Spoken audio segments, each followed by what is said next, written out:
আসসালামু আলাইকুম, শুভ সকাল। আমি জুকিনি দিয়ে পাস্তা রান্না করছি। আমি প্রথমে জুকিনিতে একটু লবণ, হলুদ আর মরিচ গুঁড়া মাখিয়ে নিয়েছি। আমি এটা ভালো করে ভেজে নেব, একদম লাল লাল করে ভেজে নেব। জুকিনির জায়গায় আপনারা যদি জুকিনি না পান, বেগুনও ইউজ করতে পারেন, ওটা দিয়েও খুব মজা লাগবে। সাথে আমি কয়েক কোয়া রসুন ভেজে নিচ্ছি। তারপর আমি এগুলো একটা ব্লেন্ডার জারে রেখে দিলাম এবং কিছু জুকিনি আমি আলাদা করে রেখে দিব জাস্ট ডেকোরেশনের জন্য। তারপর আমি যেটা করলাম, একটি পাতিলে বা হাঁড়িতে আমি পানি দিলাম, সাথে তেল আর লবণ দিয়ে পাস্তাগুলো সিদ্ধতে দিয়ে দিলাম।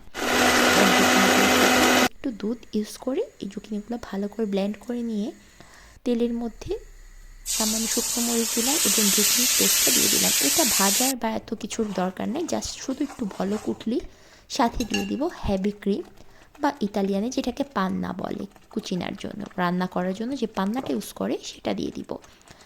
এটা ভালো করে জাস্ট শুধু একটু বলক তুলবো যেন পান্নাটা গলে যায়, সাথে লবণ আর আমি এখানে একটু দাদু ইউজ করছি, আপনারা ম্যাগি মশলাটা ইউজ করতে পারেন। তারপরে এই পাস্তাগুলো দিয়ে নেড়ে নামিয়ে দিব। জাস্ট রেডি হয়ে গেল একটা ডেলিশিয়াস পাস্তা। ইতালিয়ানরা নর্মালি শুকনা মরিচটা আর জুকিনি ভাজার সময় শুকনা মরিচ গুঁড়োটা ইউজ করে না, তারা শুধু লবণ দিয়ে আর গোলমরিচ দিয়ে ভাজে।